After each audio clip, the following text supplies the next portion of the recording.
வணக்கம். நான் இன்னைக்கு கர்ம வீரர் காமராஜர் பத்தி பேச போறேன். ஏன்னா இன்னைக்கு அவரோட பிறந்த நாள்.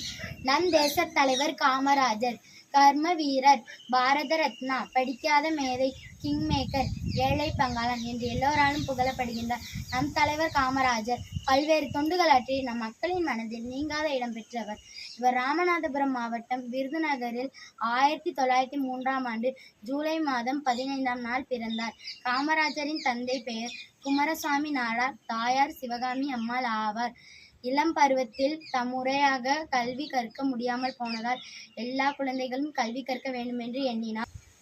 இலவச கல்வி திட்டம், இலவச மதிய உணவு திட்டம், இலவச சீருடை வழங்கும் திட்டம் போன்ற திட்டங்களை கொண்டு வந்தார் நம் தலைவர் காமராஜர்.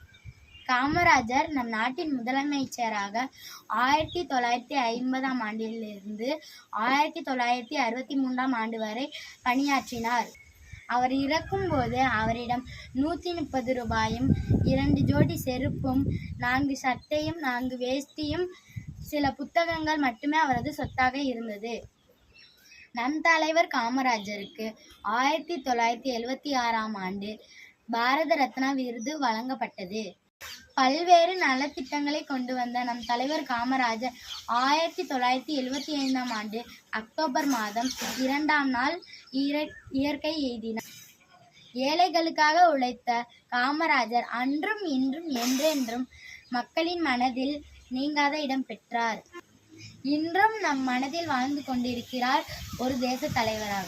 இன்னைக்கு அவரை பத்தி பேசினதுல ரொம்ப மகிழ்ச்சியா இருக்கேன். நன்றி.